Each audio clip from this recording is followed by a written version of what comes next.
Et si je vous disais que gagner au loto, c'est la pire chose qui puisse arriver à l'économie? En finance islamique, devenir riche par pure chance, c'est tout simplement interdit. Et c'est un de ses piliers. Ça s'appelle le maïsir. Et non, c'est pas juste pour t'empêcher de jouer au poker le vendredi soir. C'est une règle économique fondamentale qui protège ton argent contre la destruction. Si tu comprends pas la différence entre investir et parier, t'es en danger et voici pourquoi. Le piège du maïsir, il est partout dans notre économie moderne. Il se cache là où tu penses investir, dans certaines cryptos douteuses, dans le trading haute fréquence, mais aussi parfois dans des promesses de gains rapides et sans effort. Dans les prochaines minutes, je vais t'expliquer pourquoi confondre risque et hasard est la raison numéro 1 pour laquelle la majorité des gens finissent fauchés et comment la finance islamique a mis un pare-feu contre ça il y a 1400 ans.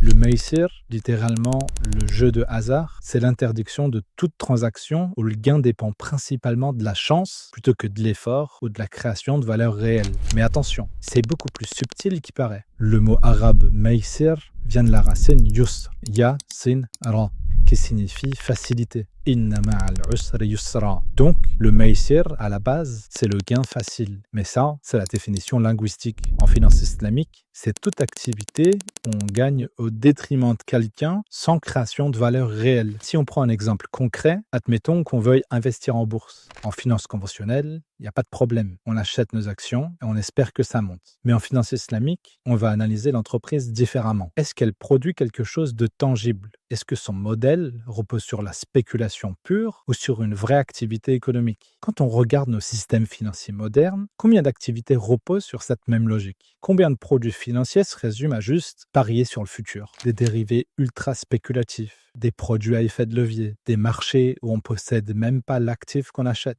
Est-ce qu'on est vraiment si loin du maïsir? Même les assurances classiques sont questionnées. On paie des primes sans savoir si on va récupérer quelque chose. C'est considéré comme un pari sur notre propre vie ou sur nos biens. Et c'est là que la frontière devient floue. Où s'arrête l'investissement légitime et où commence la spéculation interdite? Le cœur du problème, c'est un concept mathématique brutal. C'est le jeu à somme nulle. C'est très simple. Dans le maïsir, pour que je gagne 100 euros, toi, tu dois obligatoirement les perdre. L'argent change juste de poche. C'est du transfert, mais il n'y a pas de production. Et là, tu vas me dire, oui, mais monter une boîte, c'est aussi un pari. Et c'est là que tout le monde se plante. Quand un entrepreneur lance un produit, il prend un risque, oui, mais il crée quelque chose. Si ça marche, tout le monde gagne. Le client a son produit et le vendeur son profit. C'est du commerce. Mais le maïsir, c'est quand tu paries sur le prix du blé, par exemple, sans jamais avoir l'intention de l'acheter. Tu participes pas à l'économie, mais tu paries sur l'économie. Et cette dérive, elle n'est pas juste théorique. Elle a provoqué des catastrophes bien réelles. Dans les années 2000, le blé, un aliment de base, un truc que tout le monde consomme, a été progressivement transformé en simple produit financier par les grands fonds d'investissement. On a des milliards qui ont influé, non pas pour acheter du blé, mais pour parier sur son prix futur. Les Nations Unies et des économistes ont montré que l'arrivée massive de fonds spéculatifs sur les produits dérivés agricoles a amplifié la flambée des prix. Résultat, en quelques mois, le prix du blé a explosé. Pas parce que les récoltes étaient mauvaises, pas parce que le monde manquait de nourriture, mais simplement parce qu'on avait ouvert la porte aux spéculateurs. Ce qui est un pari anodin sur un écran Bloomberg devient, dans le monde réel, des familles incapables d'acheter du pain. Et entre 2007 et 2008, cette spéculation a contribué à des famines et des émeutes dans des dizaines de pays. Et tout ça à cause d'un simple jeu, parier sur la nourriture des autres. Le maïsir, c'est quand la recherche du gain facile par quelques-uns provoque la faim pour beaucoup d'autres. C'est le danger d'une finance déconnectée du monde réel.